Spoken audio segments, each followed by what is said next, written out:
It is week 3, and we are on to climate change and geoengineering, climate ethics in general.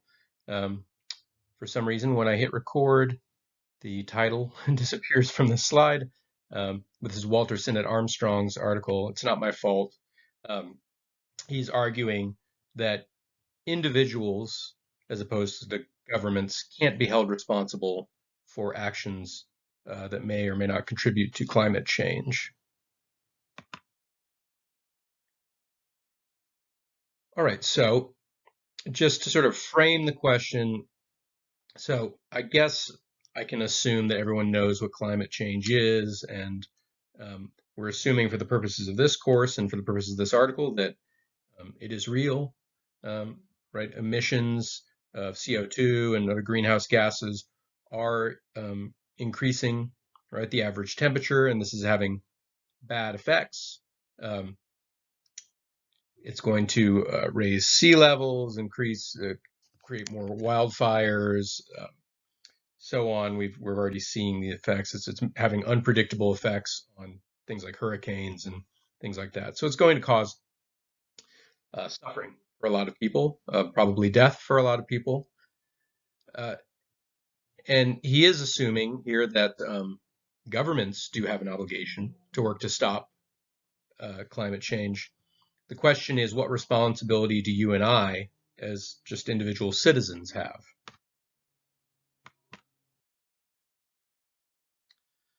So he starts with 8 assumptions, right? Again, and I think I mentioned before, this is often a useful device.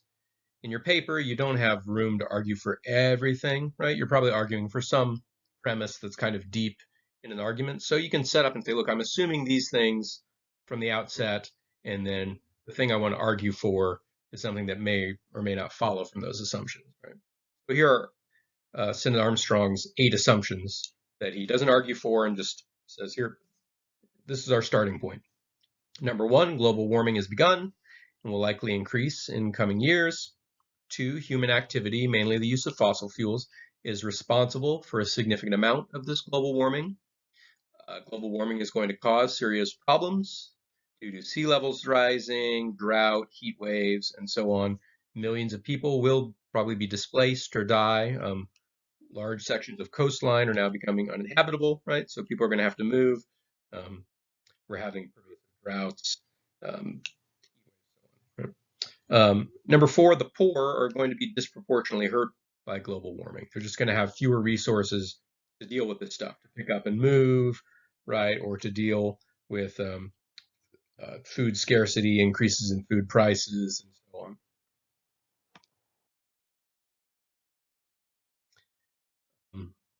These are the second 4 of the 8 assumptions. So 5, governments, particularly the biggest and richest, can make a difference by imposing limits on fossil fuel use, engaging in reforestation, carbon sequestration. So there are things we can do, right? Or at least governments can do, right? Because they have the resources to make this stuff happen. 6, we can slow global warming, but we cannot stop it at this point. So we're going to have to do some large-scale projects if we want to save these areas of coastline where people live, where we have to build seawalls. Those ones that can't be saved, we will have to relocate people. Not everyone can afford to just abandon their house and build a new one. 7, the things we need to do to mitigate the effects of global warming are costly. There are some sort of win-win sorts of plans where it doesn't actually cost a lot of money and we get a good effect. But at least over the near term, what we need to do is reduce fossil fuel use, reduce carbon emissions, and that is going to slow down the economy in the near term. And 8, despite this cost, governments do have a moral obligation to undertake these steps, particularly the US, right? We're probably the richest or the country most capable of helping, and we also are responsible for a big share of the emissions.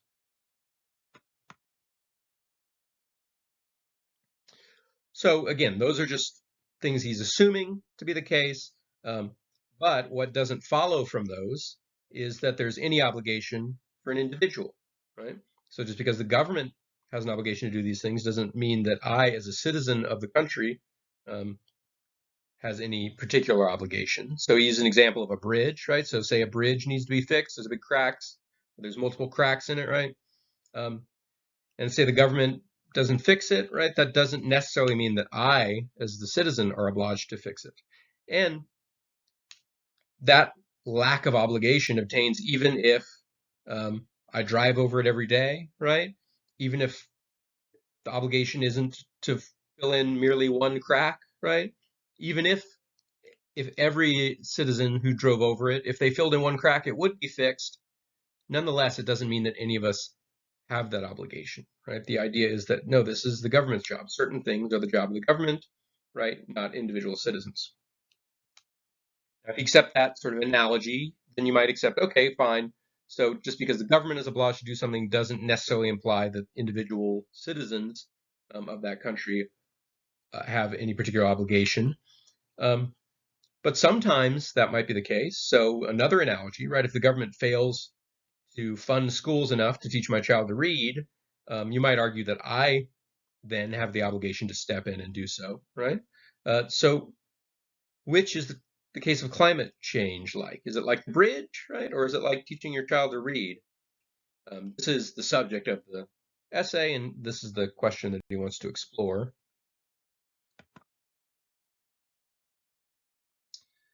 There are lots of things I could do to help, right, with climate change. I could protest the government's policies. I could run for office. I can vote for particular candidates. I can be very careful, right, in what I consume, what I purchase as a consumer. So he wants to pick just one thing to focus on, right, to be sort of the vehicle for this argument. And he's going to talk about wasteful driving, right? So the emissions from cars do contribute to global warming.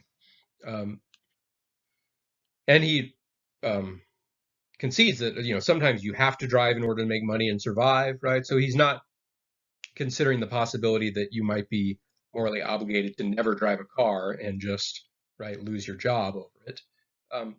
But he does note that we do sometimes drive when we don't strictly have to, right? So he says, let's focus on those cases and see. It seems like something you could conceivably give up, right? It wouldn't be disastrous to give up driving when you don't need to.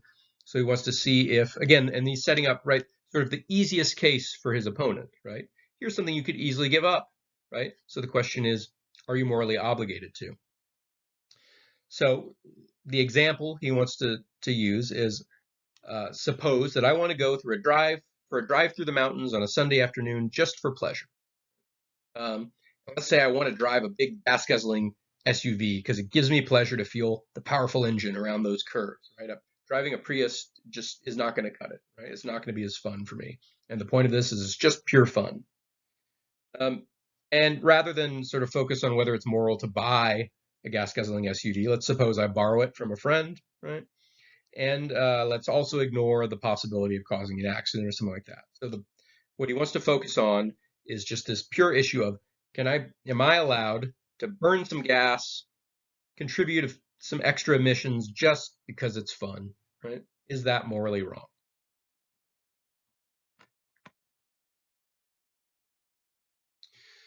So Sinnot Armstrong admits that there is sort of an inclination. You might have the intuition that, yeah, that is wrong, right? It's sort of wasteful. You don't need it. But he says that I don't particularly think that that's good evidence, right? Just because you have some kind of gut feeling about that, other people have different gut feelings. There's all sorts of like cultural and personal baggage that might shape those gut feelings, those intuitions that you have. So that's sort of a whole hornet's nest of like problems, right? And he wants to sort of avoid that area altogether. And instead, his argumentative strategy is going to say, let's see if there are any sort of widely accepted general moral principles that would entail that wasteful driving is wrong, right? And this is going to be the entire sort of like argumentative structure of his essay. Is he go one by one? Here's a moral principle. Here's another one. Here's another one. And he's going to argue that none of them entail that your Sunday drive of an SUV is morally wrong, right? And if he's exhausted all the plausible moral principles, that seems like strong evidence that it's not wrong. All right, so the first sort of most obvious one is the harm principle. Uh, we have a moral obligation not to perform any actions that cause harm to others. Again, ceteris paribus, right? If I have to harm you in order to save your life, right? If I have to grab your arm to keep you from falling off a bridge and it breaks your wrist, obviously that's should be morally permissible. But in general, right? All things considered, don't harm people. So the problem with applying this principle to the case of right the gas guzzler is that one individual act of driving just doesn't cause any harm on its own. You only get the harm when millions of people and corporations and factories are creating emissions for like 100 years, right? Um, and even if I chose not to drive, it wouldn't help. Global warming would still happen, right? So my own particular action of the Sunday drive is neither necessary, right, to cause any harm, nor is it sufficient to cause any harm.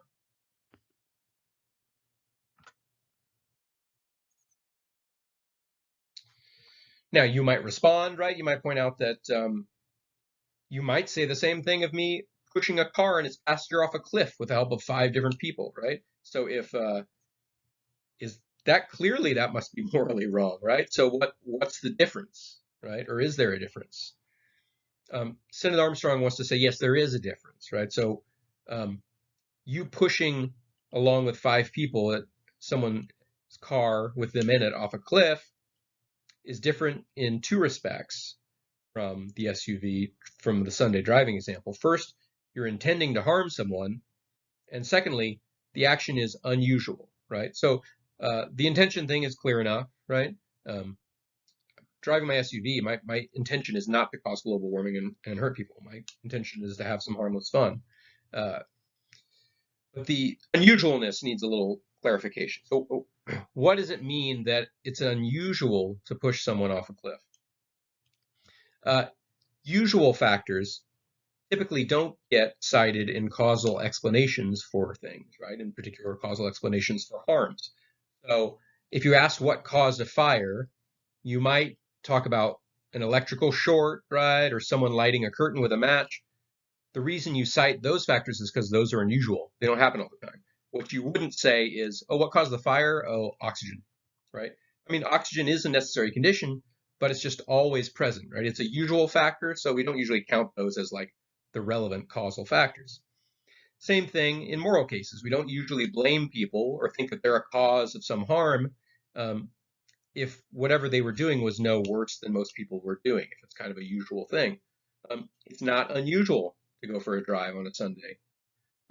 And you don't intend to do any harm by doing it, so it's neither necessary or sufficient for harm, so it doesn't satisfy the harm principle, and it's a different sort of thing than pushing a car off a cliff with a group of people.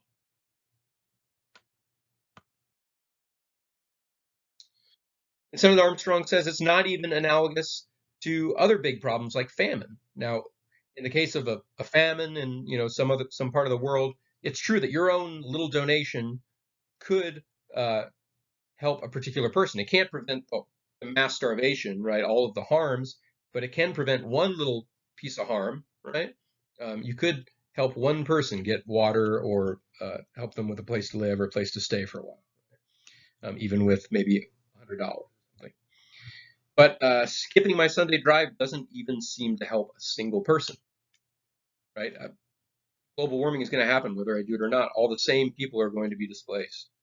Now, you might try to make a distinction between global warming and climate change, right? So global warming is the rise in the temperature, and then climate change is all the disastrous things that result from that, right?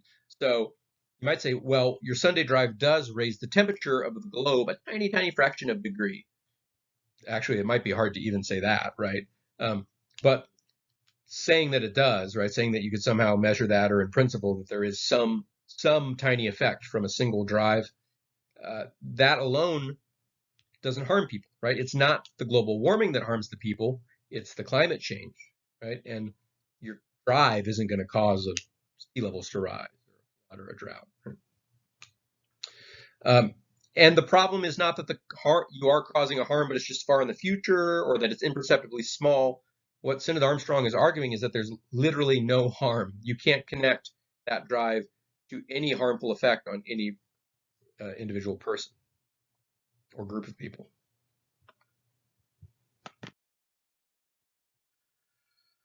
Okay, so much for the harm principle. On to some more principles. Now, if you think that Sinnot Armstrong has not sufficiently refuted that argument, that the harm principle entails that you shouldn't drive your car, then you could write an essay on that, right? But he's moving on. He thinks he's done the job. So he says, maybe my drive leads to other actions that are harmful. For example, maybe it forms a habit in me, and so I start driving every weekend, maybe every day, right? And somehow my aggregate emissions over years causes harm.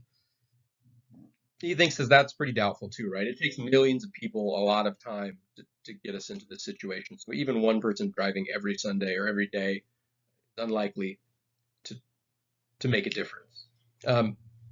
Or maybe I post my drive on TikTok and all of a sudden wasteful driving becomes a viral craze and now all of a sudden millions of people are copying me, right? Well, conceivably that could cause a harm, right? That would be enough. So in that case, that would be an indirect harm, right? So my drive inspires millions of people to do the same thing, and now some harm happens indirectly. So here's a formulation of the indirect harm principle. We have a moral obligation not to perform an act that causes harm to others indirectly by causing someone to carry out acts that cause. You're not necessarily causing the harm, but you are causing others to cause the harm. Okay, so does that work, right? Is that why you shouldn't drive your SUV? Sinnot Armstrong says, well, most of us are not that influential, right? It takes like kind of billions of people, decades to create climate change. And he doubts that you could have that sort of impact. Maybe so, right? Maybe there's people out there that could have that much impact. Right? Some people do sell. I think the Beatles have sold 1 billion records, right? So if Paul McCartney had told us all to drive our SUVs and we all copied him, would that count? Well, Sinnot Armstrong thinks also just the indirect harm principle on its own is not very convincing, right? So it seems to entail that if someone goes around doing bad stuff, but no one likes him particularly and wants to imitate him, then that would make the things he's doing not bad, less bad. And he just thinks that in general, it's implausible that your obligation to do the right thing should somehow depend on how many people want to copy you.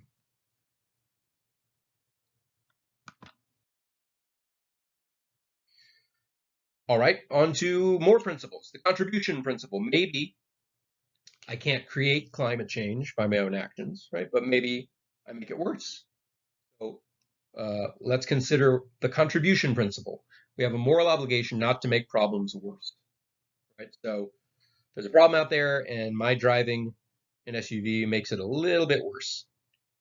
Sinnot Armstrong says, well, actually, your drive doesn't even make climate change worse. It would be just as bad if you didn't drive, right? It has kind of whatever causal contribution it makes, it's not sufficient to make any difference, right? To make a harm or any sort of bad effect. This is because what does it mean to make it worse? Well, it means more people are hurt, or if the harm caused to people is worse, and it's just not. He doesn't think plausible to say that one person's driving meets that standard. All right, well, what about the gas principle, right? Maybe by contribute, in the contribution principle, we mean expel any amount of greenhouse gas. So here's the gas principle. We have a moral obligation not to expel greenhouse gases into the atmosphere, period. Well, that would definitely entail that my Sunday drive is moral, but the problem is that principle seems false, right? Carbon dioxide and water vapor are greenhouse gases, and those are necessary for plants to grow. And so in general, right, like every time I breathe or boil water, right, this creates a greenhouse gas. So the problem isn't with low quantities of these. Those are sort of necessary for life on Earth. The problem isn't with the harmless quantities. The problem is with the high quantities. But your drive is, as we've argued, a harmless quantity, right? So it doesn't seem to hold water.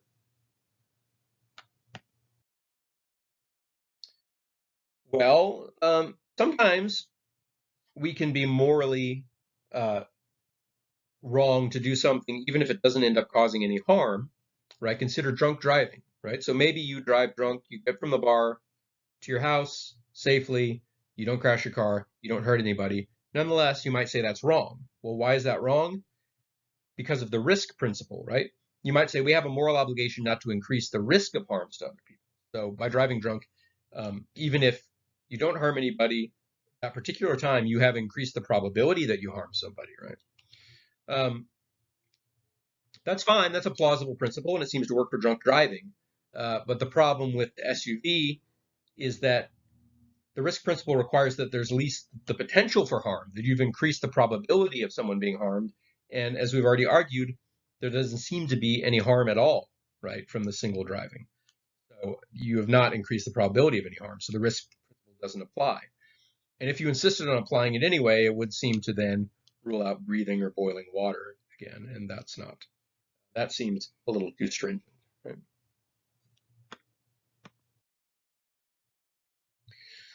All right.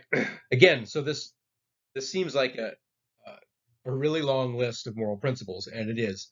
But he's trying to make a very exhaustive argument, given his strategy, that pick any, right? Look at all. I've picked every possible plausible moral principle, and it still doesn't entail that doing anything wrong by driving on a Sunday, right? That's the idea. So we're going to go through a few more. The categorical imperative. So you might recall this from our very first lecture, right? This is associated with Kant and deontology. So the categorical imperative, again, is this universalizability principle. Kant says we have a moral obligation not to act on any maxim that we cannot will to be a universal law. So the idea is you want to do something. Well, what rule would you be following if you said it's okay to do that?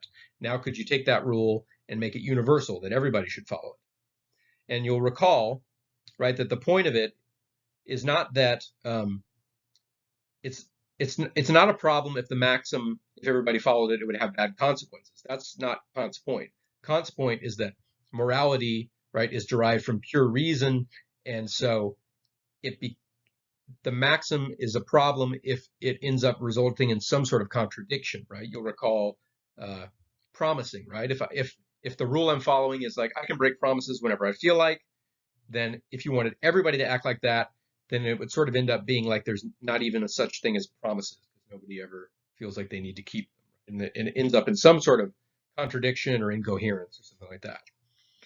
So if we understand it in that way, would you generate some sort of contradiction or incoherence if you followed some maxim that allowed you to drive your SUV? Well, what maxim would you be following?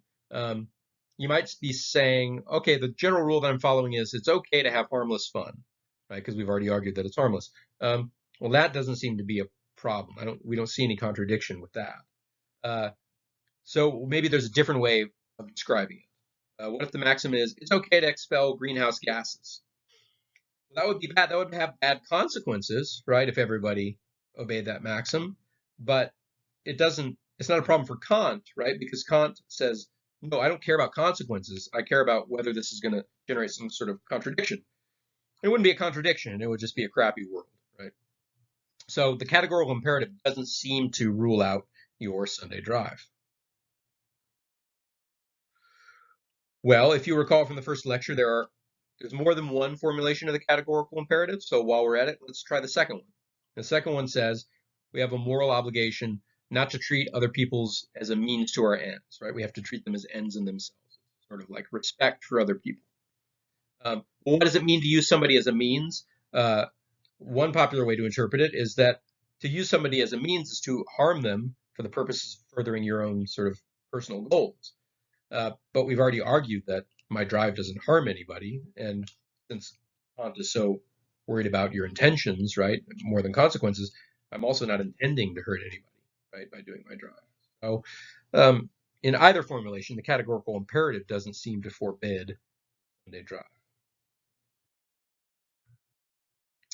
Well, what about virtue ethics? Again, we discussed it in the very first lecture. This was the virtue ethics associated with Aristotle. It says, what's the right thing to do? Well, It's what a virtuous person should do, right? And we talked about some of the various virtues. They're listed along the side here: gentleness, bravery, modesty, temperance, and so on. Um, so we want to avoid, right, doing vicious things, right, things that exhibit vices, and we should want to do virtuous things. So if driving a gas guzzler is vicious, right, if it's a vice, or if it's something that no virtuous person would do, then maybe virtue ethics would rule out our Sunday drive. So is my drive vicious? Well, we typically call things vicious if they cause people harm or if they're exceptionally risky, right? So gambling, heavy drinking, or you might recall the example of courage, right? Which was in the middle of the golden mean, right? Between foolhardiness and cowardliness, right? So the problem with foolhardiness is it's exceptionally risky, right? Um, so is the drive vicious in that sense? Well, we've already argued it's not harmful and it's not a problem. It's not risky in the problematic sense. Now, some people might disagree, right? They might say, no, a virtuous person, right, as I understand virtuous people, would not do such a thing. They wouldn't do such a wasteful sort of whatever, however you want to characterize the driving the SUV. It's not something a virtuous person should do. Well, Sinnot Armstrong wants to say, to make that argument, you need to give me an account of why it's a vice, right? He's considered one. Is it harmful or risky? And he says no. So this is an interesting point, right? I think Sinnot Armstrong does want to leave open some room to the idea of like green virtues, right? These are the sort of things that you would want to cultivate. And it does seem to cohere with a virtue ethical account of right and wrong. But he seems to want to sort of carve these things out and give me an account of why it's a vice. You might want to think that that's one of the virtues of virtue theory, right? Is that it captures our intuitions and it's not super rigid about like setting out rules as to what makes something a virtue or a vice, right? It's a little bit more intuitive than that. So I don't know, maybe this is a paper topic. Maybe there's room from virtue ethics to argue against driving an SUV. All right, moving on. Those were all, so far we've considered sort of individual principles about what an individual should do and what makes them right or wrong. Now, Sinnot Armstrong wants to consider some collective principles. So one he considers is the ideal law principle. It says we have a moral obligation not to perform an action if it ought to be illegal. So Sinnot Armstrong has already said that fighting global warming is the government's job. One of the things the government conceivably would do is outlaw driving these fuel inefficient cars. So if you think, well, it should be illegal to drive these SUVs, then according to the ideal law principle, then we shouldn't drive them now, even if it's currently legal, right? We're morally obliged to abide by the ideal laws, not just the present laws. Well, is that a way to sort of make it immoral to drive this SUV? Well, Senator Armstrong says here's one problem with that line of argument. It's not clear that it should be illegal to drive a gas guzzler. That's going to be pretty hard to enforce and a pretty coercive, right? Is the government going to confiscate your car and junk it? Probably not, right? People would get pretty pissed about that. I think more likely the government would put some sort of gradual tax on new SUVs, right? Or tighter standards on newer cars. That's probably going to fly a little better with the general public. That's the ideal law would probably take that form, right? In which case, currently existing SUVs would be fair game to drive. And there are further problems with the illegal law principle, right? So it probably should be a law that taxes be raised to combat global warming, right? If it's going to be an expensive process and it's probably going to involve, right, some sort of tax hike, maybe even ones on, folks like you and me that aren't super rich. But suppose that were the case, would that mean, if that were in an ideal law, does that mean I'm now morally obligated to send a government check in advance, right, for this law that doesn't exist yet? And you think anybody else is going to do that, right, if they don't actually have to? If Senator Armstrong says no, right, it probably makes more sense to say you have some moral obligation to get the law passed, right, to vote for the people that would pass it or to work, in that way. rather than to just act as if the law were already real. Right? So he seems to think the illegal law principle just in general is probably ill-founded. There's some more informal group principles that you might consider. So what about principles that might govern like a sorority or an orchestra, right? So these little groups that informally sort of make joint decisions, and you might think that they're responsible for the cumulative effect of their joint actions. So if your fraternity, right, makes some sort of exclusionary rules as to who they'll admit, you might want to blame the fraternity and in some way the individual members as well for making those rules, right? That's plausible, but Sinnot Armstrong wants to say that the group of gas guzzlers isn't that sort of group, right? They don't plan together to set up rules, right? It's just sort of a more abstract sort of set of people that perform a certain action. And collectively, yeah, that might make a difference to climate change, but it's hard to carve them out as a group in the relevant. Okay, well, what about this version of the group principle? We have a moral obligation not to perform an action if this action makes us a member of a group whose actions together cause harm, right? So this is a really informal group. It's saying if you do anything that sort of puts you in the set of people that do that thing, and the set of people that do that thing together cause a harm, then you shouldn't do that thing, right? Well, Senator Armstrong thinks even that principle is not going to work. First of all, it's kind of question begging in the current context. That's actually the very question we're asking, right? And so to sort of craft a moral principle that makes that immoral is not exactly the way to argue. But it also doesn't seem to translate well in general, right? So it would, if there's a bunch of people talking loudly in an airport, right? And they're so loud that it makes a bunch of people, it's possible that people could miss their flights because they can't hear the intercom, right? So there's going to be a harmful effect from this sort of informal group of people talking loudly. So would that mean that it is morally impermissible for me to say loudly, everybody quiet down, right? No, that would seem to be helpful, right? That's not a bad thing to do. So there's sort of little sort of technical issues that seem to make that group principle not really work.